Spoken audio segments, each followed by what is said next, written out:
He is a pro's pro, always a delight to spend some time with DJ Moore, and he joins us now in the Atturo Tire Hotline. Atturo, your hometown tire, Atturo.com.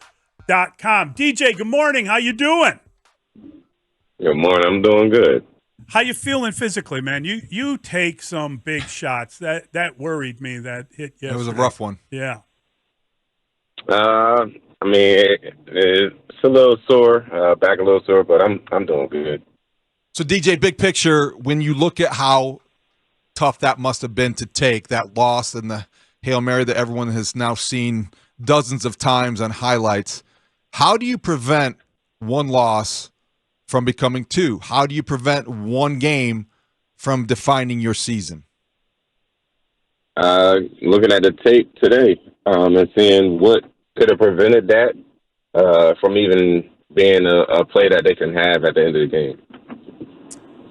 What was it like sitting on the sidelines and watching that? Did you? I mean, there were 2 seconds left, and then that kid was running around back there. They said he covered 40 yards in his scramble. They said that it was a 12-point something, almost 13-second long run scramble before he unleashed the ball. And then obviously the tip, and there's the touchdown, and the whole stadium blew up. What was going through your head as you watched that? I was just like, let them get down, or somebody get a holding call or something. Right. I feel like they was holding, but the refs didn't call it. And I mean, they missed some calls sometimes. So, and then when he threw it, I didn't see it until we tipped it, and then I saw somebody in the back. I was like, I hope it's one of our players, but it wasn't, and it was I think Noah Brown that caught the ball. So how would you describe the post-game locker room in terms of just what was said? Was anything said? What do you say after a moment like that? And how in your career, how do you have anything else to compare it to? In the locker room, everybody was just like, it was just like what just happened. Like, it seemed so unreal, but it was real at the same time. And like, we just gotta play through 60 minutes and really hone in on the details of things. We were talking about just the impact of it, the idea that as rough as that game was, you guys came back and you score a touchdown with 30 seconds left, and then you get the 2-point conversion, and it looks like you've stolen the game. It looks like your quarterback has led you to a huge victory in his homecoming. There were, that was the Young Quarterback Bowl. And then all that storyline, all the goodness that you kind of needed to steal that game, it all evaporated in a second. Yeah, it went fast. Like, we scored, we thought the game was over, and they did what they did, and I mean, it was crazy to see and crazy to be a part of. But like I said, I don't think it should have came down to them having that Hail Mary at the end. DJ, there's a clip that made the rounds on social media and was shown on Sunday Night Football on NBC. Tyrique Stevenson was taunting the Commanders crowd, had his back to the line of scrimmage, and it was 4 seconds into the play before he even got over to where he would end up tipping the ball that ended up in Noah Brown's hands. As a captain on this football team, how do you address that, if you address it at all, and what did you think of what you saw? I didn't see it happening during the play. I seen it just how everybody else seen it.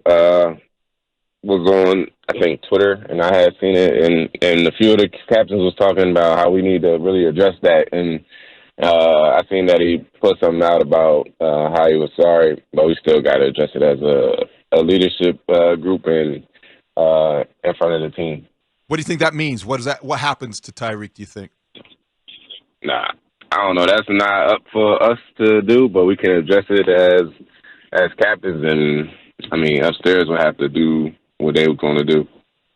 I guess when I think about that play and that moment, it's it's a life lesson because the game isn't over, and you don't need to be kind of taunting, or there's like a certain amount of karma that will come back and bite you. But I think that he didn't have a great game, but I want to be fair about it. I think it needs to be addressed, but I think he's also a pretty good player, and I don't know that you improve by benching him, but there are people that have called in that want him benched.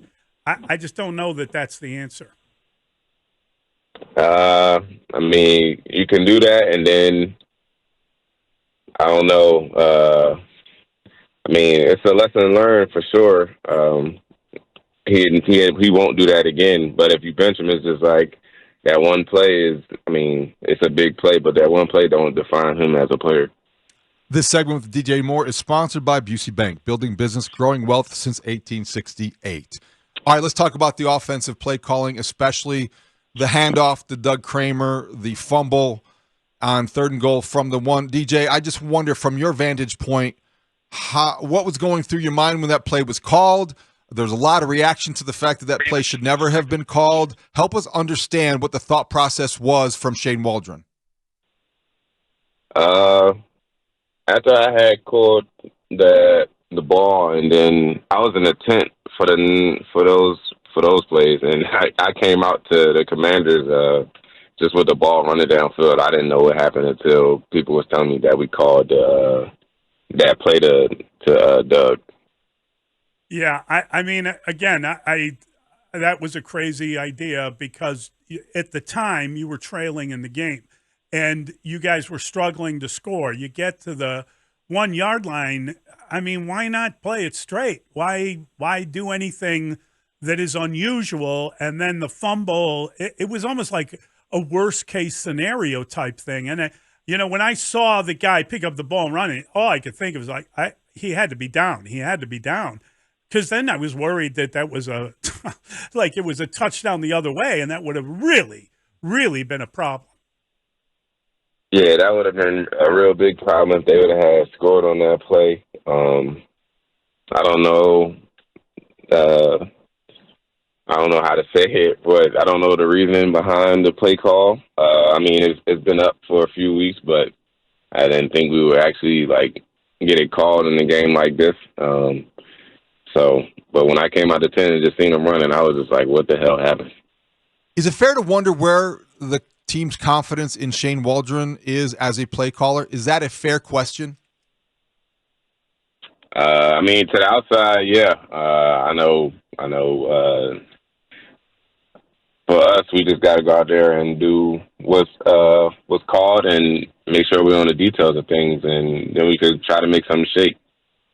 There was a 4th and 1 play where they threw the ball to you, and just watching the play, it looked like that maybe another play was on, but the corner was kind of off the line of scrimmage, and it looked as if Caleb changed the play and then throws you the ball, but the corner came up.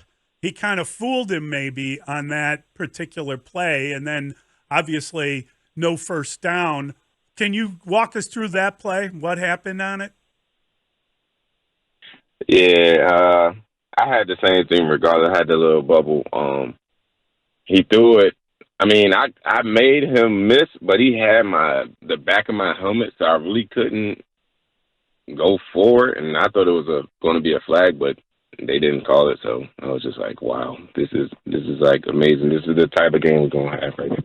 And there was another non-call. It seemed like it got your ire up a little bit when maybe they were holding you. It was a pass, I think, to Keenan Allen perhaps, and it seemed like there was a hold. They were grabbing your jersey, and you made your appeal to the officials, and they didn't want to hear anything of that. What happened on that play? Yeah, it some of the stuff just, I guess, goes unnoticed, but I don't know. I just try to play through the whistle, and if it get called, it get called. If it don't, then oh well. But them DBs know they be holding, so that's on their conscience. Why do I feel like it's not on their conscience? I mean, they probably feel like they got away with it. Yeah, I like that.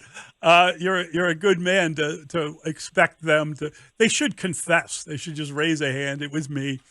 Hey, DJ, I'm just wondering when David asked, how do you keep it from being two losses out of a game like that? Because now you're on the road. Now you got to go to Arizona, and you're not favored in a game. When you look at this team on the road, I believe the record is 3-17 under Matt Eberflus. Now you weren't here for a year of that, and this is a completely different team since a year ago. But learning to win on the road, as you know, it takes a lot of little details that you got to follow. How do you explain the struggles on the road versus the way you play at home? We just got to get going like we do at home. I mean, our away games feel like home games. How do our fans travel, which is amazing. So we should be up and ready to go, but it feels like when we on the road, it's like, all right, we got to get adjusted. We put our toes in the water, checking the temperature, and then we go. But instead of just diving in, we don't, and we get behind, and we got to play catch up. For 3 quarters, Caleb Williams struggled. I felt like he got back home and seemed whatever the case, he wasn't at his best. In the fourth quarter, you saw glimpses of the special that Ryan Poles said you would see on occasion, and we sure did. How would you describe his day, and what was it about those maybe early quarters and early possessions that maybe was a reason why he was struggling? I can't tell you. I mean, he was out there doing his job. Their defense was really on it in the first few quarters, and we needed to find an answer. But like I said, when we come out of halftime, I think that's when we was like, okay, we can just dive into this thing, and we just started moving the ball. So you look at that game, and obviously you had 4 passes thrown to you. You had a couple of catches. You had that 27-yard catch was huge. You also ran the ball a couple of times. One time on like a little inside run. Misdirection, yeah. That was a nice play. That was a nice play. Yeah, we had that in for a few weeks too. Haven't gotten it off the ground till yesterday, and it felt good to get it run. Well, DJ, it felt good. It looked good. It's great, but you're not a running back. I mean, that's the thing you look at from the outside. I know it's sort of a reaction and maybe an overreaction, but I love the fact that they're using you in the running game, but I'd like to see you targeted more than 4 times. What about that? How does that addressed? Like I said, it starts from upstairs down to the play caller, and then we all just got to be on the same page and be open fast enough to get the ball. I guess as I think about what's going on in the first quarter and why you guys are kind of struggling to score early in games, it seems pretty apparent that I think you went into the game 3 of 16 on third downs in first quarters, and you had your first third down was a 3rd and 15. And then you were, I believe there was a delay of game, so you end up in 3rd and 20. That's not a very makeable down.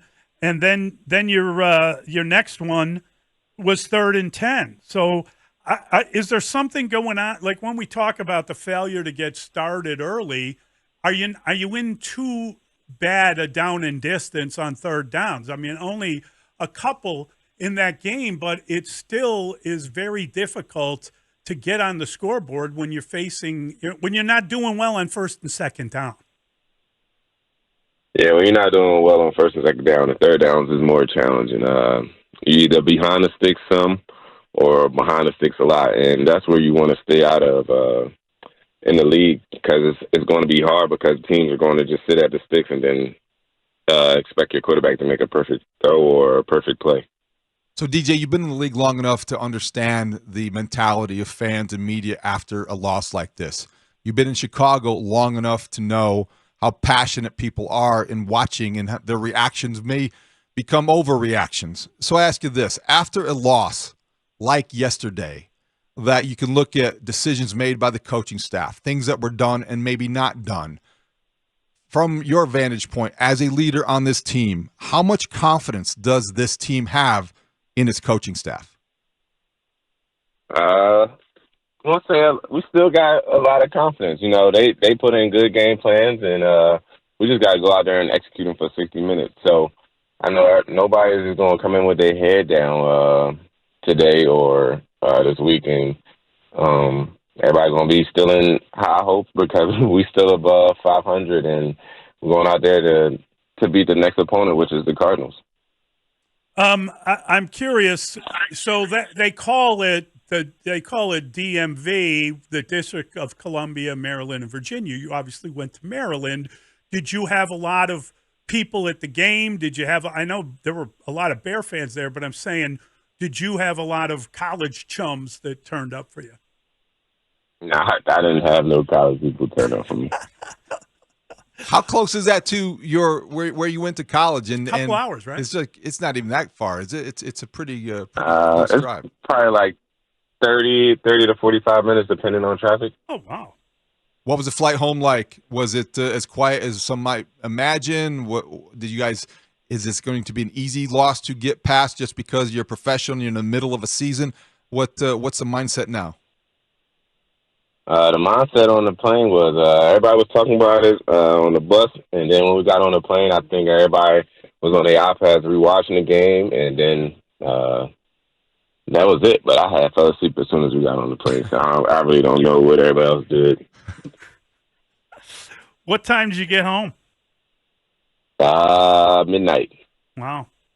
God bless you for getting up with us. You know anything about the Cardinals yet early enough to look ahead and to know what to anticipate Sunday out in Arizona? I haven't really looked at them, but I've seen how they've been playing. They've been playing hard. So just how this past defense was, they was out there flying around and playing hard. So I know that's one thing we're gonna have to beat. Do you follow or care about your fantasy football numbers? Does that impact you in any way? I'm sure that you've got friends that are playing you in fantasy football, people that are looking at it, and it's just one of those things people do during the football season. I do not care about fantasy. The points, when people at me about them, I do not care about y'all fantasy. That has no bearing on what we're trying to do as a team or as me as a player. Like, I'm not like, oh, I'm thinking about JoJo and Cindy Lou and they points that they need to win their fantasy. I'm trying to win for the organization. Reality is tough enough. So when does the Leadership Council meet this week, and how spirited will that conversation be? Probably today and probably on Wednesday. So we're gonna have to attack those two meetings when I get in. Hey, DJ, thanks a ton. Great catching up with you. Hope you're feeling better. Hope this doesn't impede you in any way moving forward. Thanks, DJ. Thank you.